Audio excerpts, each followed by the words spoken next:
नमस्कार शेतकरी बंधूंनो. तर आत्ता महिना सुरू आहे ऑगस्ट आणि आत्ता आपण फील्ड व्हिजिट करतोय. तर या ऑगस्ट महिन्यामध्ये प्रामुख्यानं मावा, तुडतुडे, पांढरी माशी यांचा प्रादुर्भाव फार जास्त असतो. त्याचे आपल्याला केळी पिकावरती काय दुष्परिणाम दिसतात ते आपण बघूया.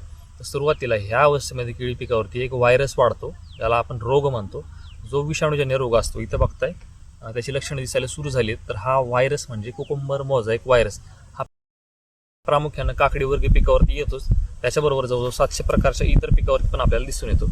तर याची लक्षणं सुरुवातीला अशी दिसणार, डाग किंवा मग हाईट थांबणं किंवा पानाचं वेडेवाकडेपणा होणं, पिवळेपणा होणं ही आपल्या लक्षणं दिसतात. आणि ह्या रोगावरती काहीच उपाययोजना आपल्याला करता येत नाही.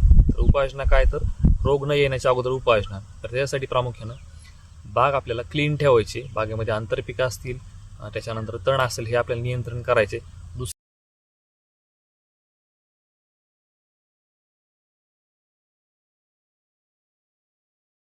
दुसरी गोष्ट, ही कीड आता कपाशी असेल, सोयाबीन असेल, त्याच्यानंतर उडीद असेल, मूग असेल, ह्या पिकावरती राहते. त्याच्यामुळे आपल्याला ह्या किडीपासून संरक्षण होण्यासाठी शक्य असेल तर चारही बाजूला आपल्याला नेट, ज्याला आपण इन्सेक्ट नेट म्हणतो, तर 60% नेट आपल्याला चहूबाजूने लावली तर किडी आपल्या बागेमध्ये येणार नाही.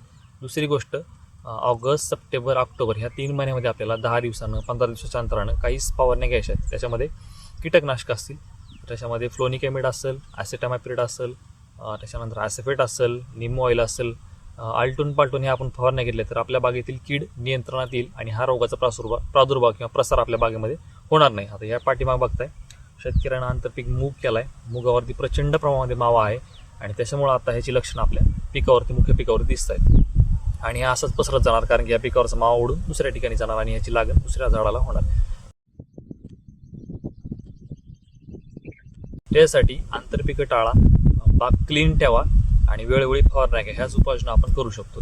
धन्यवाद.